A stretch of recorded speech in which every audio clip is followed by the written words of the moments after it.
ওম শান্তি। আজকের মুরলির তারিখ 12/11/2020, প্রাত মুরলি, বাপদাদা মধুবন। মিষ্টি বাচ্চারা, বাবা তোমাদের যা পড়াচ্ছে তা যথার্থ রীতিতে পড়লে 21 জন্মের জন্য উপার্জন জমা হবে।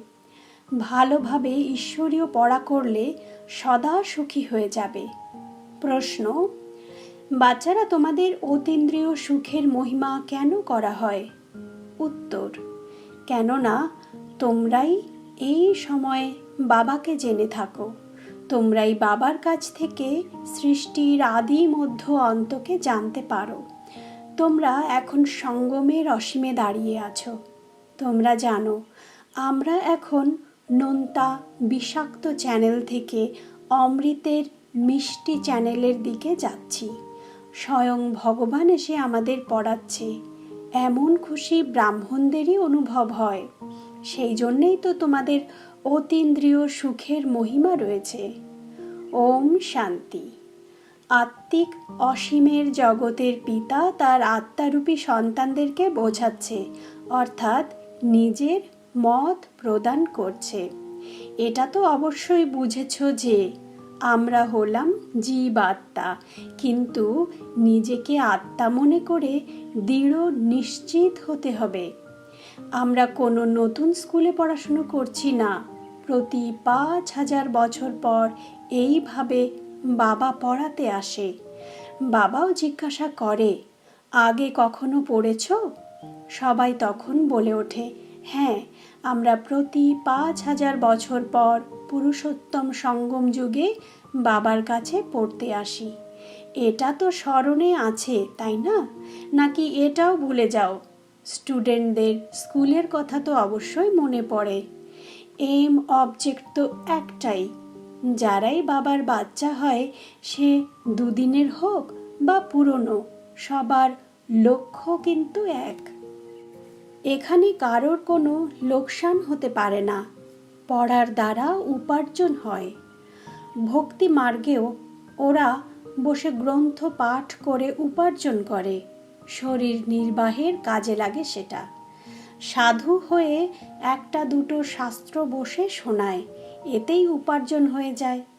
এখন এসব হলো সোর্স অফ ইনকাম, মানে উপার্জনের আধার। প্রতিটা বিষয়েই উপার্জন চাই, তাই না? পয়সা থাকলে যে কোনো জায়গায় ঘুরে আসতে পারো। তোমরা বাচ্চারা জানো বাবা আমাদের খুব সুন্দর পড়া পড়ায়, যাতে 21 জন্মের জন্য আমাদের উপার্জন জমা হয়। এই ইনকাম হলোই এমন যাতে 21 জন্মের জন্য সদা সুখী হয়ে যাবে, কখনো রোগাগ্রস্ত হবে না, অমর থাকবে। এই নিশ্চয় থাকা উচিত। এমন দৃঢ় নিশ্চয় থাকলে তোমরা উৎফুল্ল থাকবে। তা না হলে কোনো না কোনো বিষয়ে মুষড়ে পড়তে থাকবে। মনে মনে তোমাদের স্মরণ থাকা উচিত যে আমরা অসীম জগতের বাবার কাছ থেকে শিক্ষা গ্রহণ করছি। ভগবানও বাচ, এ হলো গীতা। গীতারও তো যুগ আসে, তাই না? শুধু তোমরা ভুলে গেছো। এটা হলো পঞ্চম যুগ। এই সঙ্গম যুগ খুব অল্প সময়ের জন্য হয়। আসলে এটা অন্যান্য যুগের 1/4 নয়। তোমরা পার্সেন্টেজ হিসাব করে দেখতে পারো। যত দিন এগিয়ে যাবে বাবাও সব ধীরে ধীরে বলতে থাকবে। বাবার বলাও তো ড্রামা অনুসারেই চলতে থাকে। তোমাদের সব আত্মাদের ভূমিকাও ড্রামা অনুসারে নির্দিষ্ট আছে, যা কিনা রিপিট হয়ে চলেছে। তোমরা যা কিছু শিখছো সেটাও রিপিটেশন হচ্ছে। আগেও শিখেছিলে, এখন রিপিটেশনের রহস্য তোমরা বাচ্চারা জেনেছো। দেখো, প্রত্যেক মুহূর্তেই ভূমিকা বদলে যাচ্ছে। 1 সেকেন্ডও পরবর্তী সেকেন্ডের সাথে মিলতে পারে না। উকুনের মতো ধীরে ধীরে চলতেই থাকে। টিক টিক করে এক সেকেন্ড পার হয়ে চলেছে। এখন তোমরা অসীমে দাঁড়িয়ে আছো। দ্বিতীয় আর কেউই দাঁড়িয়ে নেই। কারোর মধ্যেই অসীমের অর্থাৎ আদি মধ্য অন্তের জ্ঞান নেই। তোমরা এখন ভবিষ্যৎ সম্পর্কেও জেনেছ। আমরা এখন নতুন দুনিয়াতে যাচ্ছি। এ হলো সঙ্গম যুগ, যাকে অতিক্রম করতে হবে। একদম নোনতা বিষের চ্যানেল, আর এ হলো মিষ্টি মিষ্টি অমৃতের চ্যানেল। তোমরা এখন বিষের সাগর পার করে ক্ষীর সাগরে যাচ্ছ। এ হলো অসীম জগতের বিষয়। দুনিয়া এই বিষয়ে কিছুই জানে না, নতুন বিষয়, তাই না? তোমরা জানো ভগবান কাকে বলা হয় এবং ভগবানের ভূমিকা কি। আলোচনার মাধ্যমে বলো, এসো পরমপিতা পরমাত্মার পরিচয় সম্পর্কে তোমাকে বুঝিয়ে বলি। এমনিতে তো বাচ্চারা বাবার পরিচয় দিয়ে থাকে, সাধারণ কথা। ইনি তো বাবারও বাবা, তাই না? তোমাদের মধ্যেও নম্বর অনুসারে পুরুষার্থ অনুযায়ী জেনে থাকে এই কথা। এখন তোমাদের যথার্থ রীতিতে বাবার পরিচয় দিতে হবে। তোমাদেরও বাবাই এসে পরিচয় দিয়েছে, তবেই তো তোমরা অন্যকেও বোঝাতে পারো। আর কেউই কিন্তু অসীম জগতের বাবাকে জানে না। তোমরাও এই সঙ্গমেই জানতে পারো। মানুষ মাত্রই, দেবতা হোক বা শূদ্র, পুণ্য আত্মা হোক কিংবা পাপ আত্মা, কেউই জানে না। শুধুমাত্র তোমরা ব্রাহ্মণরা যারা সঙ্গম যুগে আছো তারাই জানতে পেরেছ। সুতরাং বাচ্চারা, তোমাদের কতখানি খুশি হওয়া উচিত। তবেই তো মহিমা রয়েছে না, যে অতীন্দ্রিয় সুখ কি জিনিস তা জানতে হলে গোপিনীদের জিজ্ঞাসা করো। বাবা একাধারে পিতা, অন্যদিকে টিচার এবং সদ্গুরুও। সুপ্রিম শব্দটা অবশ্যই ব্যবহার করা উচিত। কখনো কখনো বাচ্চারা একথা ভুলে যায়। এসব বিষয় বাচ্চাদের বুদ্ধিতে থাকা উচিত। শিব বাবার মহিমায় এই সুপ্রিম মানে পরম শব্দটা অবশ্যই ব্যবহার করা উচিত। তোমরা ছাড়া এই বিষয়ে আর তো কেউ জানেই না। তোমরা বোঝাতে পারলে তো তোমাদের বিজয় হলো, তাই না? তোমরা জানো অসীম জগতের বাবা সবার শিক্ষক এবং সদ্গতিদাতা, অসীমের সুখ, অসীমের জ্ঞান প্রদানকারী। তারপরও তোমরা এমন বাবাকে ভুলে যাও। মায়া কত প্রবল। ঈশ্বরকে শক্তিশালী বলে থাকো, কিন্তু মায়াও কিন্তু কম শক্তিশালী নয়। তোমরা বাচ্চারা সঠিক জানো। এর নামই তো রাখা হয় রাবণ। রামরাজ্য আর রাবণ রাজ্য, এই বিষয়ে সঠিকভাবে বোঝানো উচিত। রামরাজ্য যদি হয় তাহলে রাবণ রাজ্যও নিশ্চয়ই হবে। সব সময়ের জন্য কি আর রামরাজ্য হবে? রামরাজ্য, শ্রীকৃষ্ণের রাজ্য কে স্থাপন করে, এ সবই অসীম বাবা বসে বোঝায়। তোমাদের ভারত খণ্ডের মহিমা করা উচিত। ভারত সত্য খণ্ড ছিল, কত মহিমা ছিল। বাবাই তো এমনটা বানিয়ে দেয়। বাবার প্রতি তোমাদের কত ভালোবাসা, এ অবজেক্টও বুদ্ধিতে আছে। তোমরা জানো আমাদের মানে স্টুডেন্টদের নিজেদের পড়াশুনোর প্রতি ঈশ্বরীয় নেশা থাকা উচিত। চরিত্রের উপরেও খেয়াল রাখা উচিত। বিবেক বলে এই ঈশ্বরীয় পড়া একদিনও মিস করা উচিত না। এবং টিচার আসার পর লেট করে পৌঁছানো উচিত নয়। টিচার আসার পর পৌঁছানো, এটাও তো ইনসাল্ট, মানে টিচারকে অসম্মান করা হয়। স্কুলেও স্টুডেন্টস দেরিতে পৌঁছলে টিচার তাদেরকে বাইরে বের করে দেয়। ব্রহ্মা বাবা নিজের ছোটবেলার উদাহরণ দিয়ে বলেন, আমাদের টিচার খুব কড়া ছিলেন, ভিতরে ঢুকতে দিতেন না। এখানেও অনেকেই আছে যারা দেরি করে আসে। সেবাধারী বাচ্চারা বাবার অতি প্রিয় হয়ে ওঠে, তাই না? এখন তোমরা বুঝেছ, আদি সনাতন দেবী দেবতা ধর্ম এখানেই ছিল। এই ধর্ম কবে স্থাপন হয়েছে কারোর বুদ্ধিতেই নেই। তোমাদের বুদ্ধি থেকেও বারবার বেরিয়ে যায়। তোমরা এখন দেবী দেবতা হওয়ার জন্য পুরুষার্থ করছো। কে পড়াচ্ছে? স্বয়ং পরমপিতা পরমাত্মা। তোমরা জানো আমাদের ব্রাহ্মণ বংশ। এই বংশের রাজধানী হয় না। এ হলো সর্বোত্তম ব্রাহ্মণ কুল। বাবাও হলো সর্বোত্তম, তাই না? উঁচুর থেকেও উঁচু, তো অবশ্যই তার কাছ থেকে অনেক উঁচু আমদানিও হবে। একমাত্র ভগবানকেই শ্রী শ্রী মানে শ্রেষ্ঠর থেকেও শ্রেষ্ঠ বলা হয়। তোমাদেরও শ্রেষ্ঠ করে তোলে। তোমরা বাচ্চারাই জানো আমাদেরকে শ্রেষ্ঠ কে বানায়। তোমরা বলে থাকো আমাদের বাবা একদিকে যেমন বাবাও, অন্যদিকে শিক্ষক এবং সদ্গুরুও, যে কিনা আমাদের পড়াচ্ছে। আমাদের আত্মাদের বাবা এসে আমাদের এই স্মৃতি ফিরিয়ে দেয় যে তোমরা সবাই হলে আত্মা, তোমরা আমার সন্তান, সবাই ভাই ভাই। তাই এখন বাবাকে স্মরণও করে, বুঝতেও পারে যে বাবা যেহেতু নিরাকার, তাহলে আত্মাকেও নিরাকার বলা হয়। আত্মাই এক শরীর ত্যাগ করে অন্য শরীর ধারণ করে তার ভূমিকা পালন করে। মানুষ আত্মার বদলে নিজেকে শরীর ভাবতে শুরু করে দিয়েছে। আমি আত্মা, এটাই ভুলে যায়। আমি কখনো ভুলি না। তোমরা আত্মারা হলে শালিগ্রাম, আমি হলাম পরমপিতা অর্থাৎ পরম আত্মা। পরমাত্মার নাম হলো শিব। তোমরাও আত্মা, কিন্তু সবাই শালিগ্রাম। শিবের মন্দিরে যাও, সেখানেও অনেক শালিগ্রাম রাখা থাকে। শিবের পুজোর সাথে সাথে শালিগ্রামেরও পুজো করে থাকে, তাই না? তবেই তো বাবা বুঝিয়েছে যে তোমাদের আত্মা আর শরীর দুয়েরই পুজো হয়।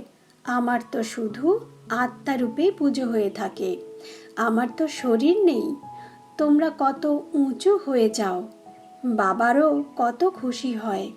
লৌকিকেও দেখো যে বাবা গরিব, কিন্তু তার বাচ্চারা পড়াশুনো করে সুপ্রতিষ্ঠিত হয়ে যায়, কি থেকে কি তৈরি হয়ে যায়। বাবাও জানে তোমরা কত উঁচু ছিলে, পরে অনাথ হয়ে যাও কারণ বাবাকে জানতে না। এখন তোমরা বাবাকে জেনে আর বাবার শ্রীমতে চলে বিশ্বের মালিক হয়ে ওঠো। বাবা বলে আমাকে তোমরা হেভেনলি গডফাদারও বলে থাকো। তোমরা জানো এখন স্বর্গের স্থাপনা হচ্ছে। ওখানে মানে সত্যযুগে কি কি হবে তোমরা ছাড়া আর কারোর বুদ্ধিতেই নেই। তোমাদের বুদ্ধিতে আছে আমরাই বিশ্বের মালিক ছিলাম, আবারও হতে চলেছি। প্রজাও এমন বলবে যে আমরা বিশ্বের মালিক ছিলাম। তোমাদের বুদ্ধিতে সব আছে, সুতরাং কতখানি খুশি হওয়া উচিত। এই সব বিষয়ে অন্যদেরকেও বোঝাতে হবে। সেই জন্যেই সেন্টার বা মিউজিয়াম খোলা হয়। যা কল্পপূর্বে হয়েছিল সেটাই আবার হবে। অনেকেই মিউজিয়াম সেন্টার খোলার প্রস্তাব দেবে, অনেকেই বেরিয়ে আসবে। ধীরে ধীরে সবার মন গলতে থাকবে। তোমরা অবিরত বিশ্বের মন গলানোর কাজ করে চলেছ। তোমাদের যোগের অনেক শক্তি। বাবা বলে তোমাদের মধ্যে শক্তি আছে। ভোজনও তোমরা যোগযুক্ত হয়ে বানিয়ে কাউকে খাওয়ালে বুদ্ধি তাদের এদিকেই টানবে। ভক্তি মার্গে তো গুরুর এঠো খেয়ে থাকে। তোমরা বাচ্চারা জানো ভক্তি মার্গের বিস্তার অনেক বড়, যে বর্ণনা করা যায় না। এ হলো জ্ঞান মানে বীজ, আর ওটা কল্পবৃক্ষের ঝাড়। বীজের বর্ণনা করতে পারবে, কিন্তু বৃক্ষের পাতা গুনতে বলো কেউ পারবে না। অগণিত পাতা হয়, অথচ বীজের মধ্যে পাতার চিহ্নও দেখা যায় না। কি চমৎকার, তাই না? একেই বলে প্রকৃতি। জীবজন্তু কত ওয়ান্ডারফুল। অনেক রকমের কীট কিভাবে জন্মায়, এ অতি অদ্ভুত নাটক। একেই বলে নেচার, যা পূর্ব নির্ধারিত। সত্যযুগে কত কি দেখবে, অনেক নতুন নতুন জিনিস হবে। সব কিছুই নতুন। ময়ূরের জন্য তো বাবা বুঝিয়েছে, একে ভারতের জাতীয় পাখি বলা হয় কারণ শ্রীকৃষ্ণের মুকুটে ময়ূরের পালক দেখানো হয়েছে। ময়ূর ময়ূরী দেখতেও খুব সুন্দর হয়। এদের জন্মও অশ্রু থেকে হয়ে থাকে এবং এই কারণেই একে জাতীয় পাখি বলা হয়েছে, অর্থাৎ পবিত্রতার প্রতীক। এমন সুন্দর পাখি বিলেতেও দেখতে পাওয়া যায়। এখন তোমরা বাচ্চারা সম্পূর্ণ সৃষ্টির আদি মধ্য অন্তের রহস্য বুঝেছ, যা আর কেউই জানে না। ওদের বলো, আমরা তোমাদের পরমপিতা পরমাত্মার পরিচয় সম্পর্কে বলতে পারি। রচয়িতা যখন আছে তাহলে অবশ্যই তার রচনাও থাকবে, যার হিস্ট্রি জিওগ্রাফি আমরা জানি। উঁচুর থেকে উঁচু অসীম জগতের পিতার ভূমিকা কি সেটাও আমরা জানি। এই দুনিয়া কিছুই জানে না। এটা হলো খারাপ দুনিয়া। আজকাল সুন্দর হওয়াটাও একটা সমস্যা। বাচ্চাদের দেখো কিভাবে অপহরণ করে নিয়ে যায়। বাচ্চারা, তোমাদের এই বিকারগ্রস্ত দুনিয়ার প্রতি ঘৃণা আসা উচিত। এটা হলো খারাপ দুনিয়া, খারাপ শরীর। আমাদের এখন বাবাকে স্মরণ করে আত্মাকে পবিত্র করতে হবে। আমরা যখন শতপ্রধান ছিলাম সুখী ছিলাম, এখন তমপ্রধান হয়ে দুঃখী হয়েছি। আবারও শতপ্রধান হতে হবে। তোমরা চাও যে আমরা পতিত থেকে পাবন হই। ভক্তরাও যদিও বলে যে হে পতিত পাবন, কিন্তু এই দুনিয়ার প্রতি ঘৃণা আসে না। তোমরা বাচ্চারা বুঝেছ, এটা হলো অতি নোংরা দুনিয়া। নতুন দুনিয়াতে আমাদের শরীরও ফুলের মতো হবে। আমরা এখন অমরপুরীর মালিক হতে চলেছি। বাচ্চারা, তোমাদের সব সময় খুশি আর উৎফুল্ল থাকা উচিত। তোমরা আমার মিষ্টি বাচ্চারা। বাবা 5000 বছর পর তার বাচ্চাদের সাথে মিলিত হয়। খুশি তো অবশ্যই হবে, তাই না? আমি আবার এসেছি বাচ্চাদের সাথে মিলিত হতে। আচ্ছা, মিষ্টি মধুর সন্তানদের প্রতি মাতা পিতা বাপ দাদার হৃদয়ের ভালোবাসা আর সুপ্রভাত। আত্মিক পিতা আত্মারূপী বাচ্চাদেরকে জানাচ্ছে নমস্কার। আমরাও আত্মিক সন্তানেরা আত্মারূপী মাতা পিতা বাপ দাদাকে জানাই হৃদয়ের অনেক ভালোবাসা, সুপ্রভাত আর নমস্কার। ধারণার মূল কথা, প্রথমত আমরা ঈশ্বরীয় সন্তান, সেই জন্য পড়াশুনোর নেশার সাথে সাথে চরিত্রের উপরেও খেয়াল রাখতে হবে। একদিনও পড়াশুনো যেন মিস না হয়। দেরি করে ক্লাসে এসে টিচারকে ইনসাল্ট করা উচিত না।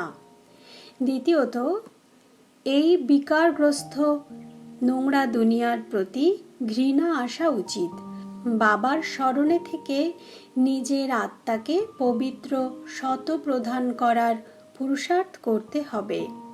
সব সময় খুশিতে উৎফুল্ল থাকতে হবে। বরদান: অন্তবাহক মানে ফরিস্তা শরীর দ্বারা সেবা প্রদানকারী কর্মবন্ধন মুক্ত ডবল লাইট হও।